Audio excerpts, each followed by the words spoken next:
Buenas tardes, somos el grupo 12 y vamos a exponer sobre el contrato de almacenes. El grupo está conformado por Carlos Serpa, David Betelmi y mi persona, Sebastián González. Definición. De acuerdo al artículo 1 del reglamento de la Ley de Almacenes Generales de Depósitos, un almacén general es un bien inmueble que tiene por objeto la conservación y guarda de bienes muebles y la expedición de certificados de depósito y de bonos de prenda, los cuales producirán efectos como títulos de crédito. Objetivo o finalidad. Los almacenes son negocios cuyas actividades son similares a las de los bancos, ya que ambos giran en torno al almacenamiento de bienes, capital en el caso de los bancos y bienes muebles en el caso de los almacenes. Cualquier persona, ya sea natural o jurídica, puede usar servicios de almacenaje. Es por ello que sus principales usuarios son compañías importadoras o de transporte de mercancías. Al igual que los bancos, deben ofrecer garantías a sus clientes, puesto que estos les están confiando sus activos y esperan retirarlos en el mismo estado en el que los almacenaron. Dichos términos y condiciones al momento, durante y posterior al almacenamiento de los bienes debe quedar establecido en un contrato firmado por ambas partes, donde el almacén se compromete a resguardar los bienes que le sean entregados y devolverlos en caso de que sean requeridos. Y por su parte, la persona o ente que contrate el almacén se compromete a pagar una cuota por los servicios de almacenaje que le están siendo ofrecidos. Características. Para garantizar la correcta conservación de los bienes, estos deben ser tasados al momento de ser ingresados al almacén, de modo que se tenga una noción clara de cuánto valor monetario representan los bienes almacenados.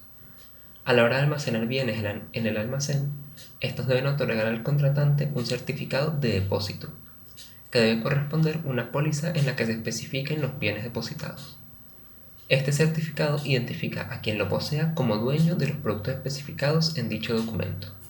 Sin embargo, al igual que cualquier negocio, el almacén debe proteger sus propios intereses, por lo que pide garantías a aquellas personas que utilicen sus servicios, y posee herramientas jurídicas con las cuales defenderse y apelar en caso de que los términos del contrato no sean cumplidos. Por ejemplo, existen circunstancias bajo las cuales un almacén puede adueñarse de los bienes que hayan sido entregados. Por ejemplo, en caso de que la persona o entidad que haya contratado el almacén no cumpla con las fechas de pago establecidas en el contrato. En caso de que esto ocurra, el almacén está en posición de vender las mercancías que le habían sido entregadas. Los tipos de contratos de almacenes. Los almacenes pueden clasificarse en distintos tipos, dependiendo de distintas categorías. Una de estas categorías, por ejemplo, sería según el tipo de mercancía almacenada en estos. Dentro de estos se pueden clasificar como los de materias primas, que son los que tienen como función guardar y custodiar materiales básicos para la fabricación y o comercialización de un producto específico. Los de productos semiterminados o en curso, que como su propio nombre indica, son los encargados de albergar productos que están en fase de producción, pero que aún no han terminado dicha fase. Los de productos terminados, que son los que se encargan de controlar y custodiar los productos que ya finalizaron la fase de producción y están listos para su venta. Este almacén generalmente suele ser el que mayor valor económico alberga en su interior. Los de materiales auxiliares, que son aquellos que guardan materiales auxiliares a la producción que no se contempla como materia prima, y finalmente los de envases y embalajes, donde se almacenan los envases y embalajes de los que irán provistos los productos terminados. Dentro de este tipo de almacén también se pueden incluir los almacenes de materias de desperdicio, los almacenes de materiales obsoletos y los almacenes de devoluciones, aunque estos suelen ser menos usuales. Los almacenes también pueden ser clasificados según su grado de mecanización. Pueden clasificarse como convencionales. Este tipo de almacenes utiliza carretillas contrapesadas convencionales. La altura de las estanterías no supera los 4 metros de altura y la anchura entre los pasillos es de aproximadamente 5 metros para que la mercancía pueda ser manipulada. En caso de necesidad por adhesión de algún accesorio a la carretilla, la anchura podría aumentar. Los convencionales con estanterías drive-in y drive-thru son idóneos para el almacenaje de mercancías pesadas. Este sistema une las ventajas del apilado de mercancía en bloque, así como el apilado de estantería, aprovechando de forma compacta el espacio apilando mercancías a una altura elevada. Los convencionales equipados con estanterías dinámicas.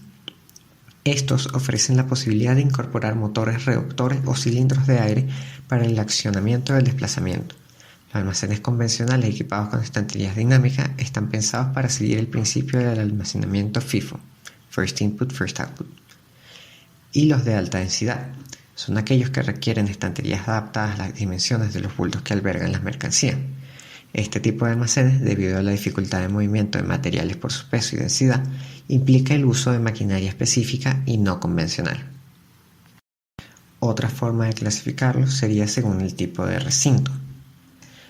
Están los almacenes cubiertos o de interior, que son los que cuentan con diferentes tipos de cerramiento en su construcción con el fin de limitar la incidencia de las inclemencias climáticas y de proteger la mercancía que albergan. O los abiertos a exterior, que son aquellos almacenes al aire libre, que suelen estar delimitados por cercas o por límites señalizados. Las mercancías aquí almacenadas no requieren protección contra el clima, por ello no cuentan con una cubierta. Finalmente se pueden clasificar según la función logística, en cuyo caso se clasificarían como centrales. Los almacenes centrales son los que se localizan lo más cercanos posible al centro de fabricación y están equipados para la manipulación de cargas de grandes dimensiones. O los regionales. Los almacenes regionales se localizan cerca del punto de consumo.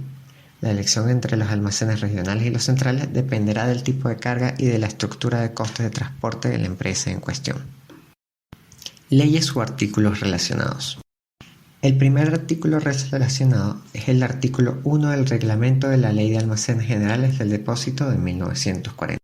Este viene a definir exactamente qué es lo que se considera un almacén según la ley y cuáles serían los precios y cuáles serían los pasos para lograr establecer un almacén. Está también el artículo 27 de la misma ley, que lee: a cada certificado de depósito y bono de prenda debe corresponder una póliza en la que se especifiquen los efectos depositados. El artículo 28, los contratos de seguro a que se refiere la Ley de Almacenes Generales de Depósito y este reglamento solo podrán ser celebrados con compañías legalmente constituidas o establecidas en Venezuela. El 31. El tenedor titular de un certificado de depósito o bono de prenda podrá reiterar muestras de los productos depositados correspondientes al certificado o bono, sometiéndose a las reglas siguientes. A partir de ahí, lista distintas reglas a las que se debe adherir uno. También se cita al artículo 532 y 533 del Código de Comercio. El 532 lee: el depósito mercantil da derecho al depositario a una retribución que, a falta de estipulación, será fijada por el uso de la plaza. Y el 533 lee: si el depósito tiene por objeto documentos de crédito, el depositario está obligado a cobrar los plazos o créditos que venzan y a practicar todas las diligencias necesarias para conservar sus derechos al depósito. Primero que nada, buenos días, mi nombre es David Bettelmi y yo les voy a hablar sobre los participantes. Hay dos figuras claves a las cuales el contrato de almacenes hace referencia: el depositante y el depositado. ¿Quién es el depositante? Este es quien contrata y utiliza el servicio de almacenaje. Por otro lado, el depositado es quien recibe la mercancía del depositante y se compromete a almacenarla a cambio de una remuneración, generalmente económica. Los derechos y obligaciones de los participantes. Los derechos del depositado está que éste cuenta con el derecho de deshacerse o vender los bienes que le han sido entregados si el depositante no cumple con las condiciones del contrato y éste se cancela. Los derechos del depositante. El depositante tiene el derecho de exigir una compensación por parte del depositado si los bienes que almacena no están completos o si se deterioraron significativamente, disminuyendo su valor monetario. También este estará en el derecho de retirar los bienes que han sido depositados cuando él así lo desee. Las obligaciones de los participantes. Las obligaciones del depositado. El depositado está en la obligación de mantener en igual cantidad y calidad las mercancías que se le fueron entregadas. También, si se descomponen o se alteran dichas mercancías o productos, responderá por esta situación el almacén, a excepción de las pérdidas que cause la naturaleza de las cosas. Última, si alguna de las mercancías llegase a deteriorarse, estuviera en riesgo de deteriorarse y o dañar las otras mercancías almacenadas, el almacén deberá como primera medida dar aviso al depositante y a quien pueda poseer el certificado del depósito y del bono de prenda para que en la medida de lo posible se retiren las mercancías. Las obligaciones del depositante. El depositante, por su parte, está en la obligación de pagar la suma estipulada del contrato o pagaré en el plazo estipulado de este. Por último, les tenemos un ejemplo. Supongamos que una ferretería desea un lugar en donde guardar las mercancías que venderá y que no caben dentro de la tienda, por lo que ésta decide contratar los servicios de un almacén por un tiempo de 2 meses. Antes de aceptar o de no prestar sus servicios, el almacén realiza una autoevaluación para verificar si cuenta con los medios y capacidad para atender las necesidades presentadas por sus contratos, de modo que pueda garantizar la correcta conservación de los bienes que se les han entregado. El almacén se ve en la capacidad de manejar correctamente los bienes que les serán entregados, por lo que redacta un contrato donde el contratante se dispone a pagar una cantidad específica de dinero cada 2 semanas y el almacén se dispone a guardar y preservar los bienes que el depositante se le entrega sin que estos pierdan su valor original. En caso de daños a la mercancía, el almacén se compromete a cubrir los daños pagando un valor equivalente a los bienes perdidos al contratante, y en caso de que el contrato termine o el depositante no cumpla con sus pagos, este tiene el plazo de 1 mes para retirar sus bienes o estos pasarán a ser propiedad del almacén.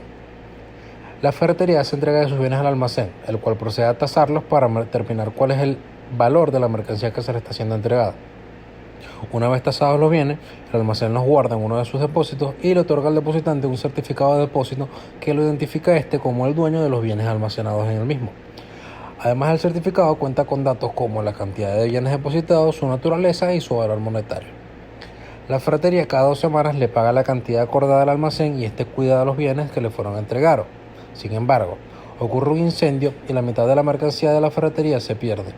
Una vez calculados los daños materiales a la mercancía del almacén, esta compensa económicamente a la ferretería, por lo que le paga una cantidad equivalente al valor total de los bienes perdidos durante el incidente, tal y como lo estipulaba el contrato. Una vez el plazo de 2 meses acaba, el depositante está en la obligación de retirar sus bienes del almacén, pero este no lo hace, por lo que el almacén lo contacta y le notifica que debe retirar sus bienes.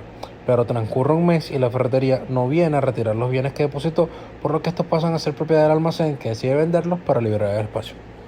Esto fue todo, muchas gracias por su tiempo.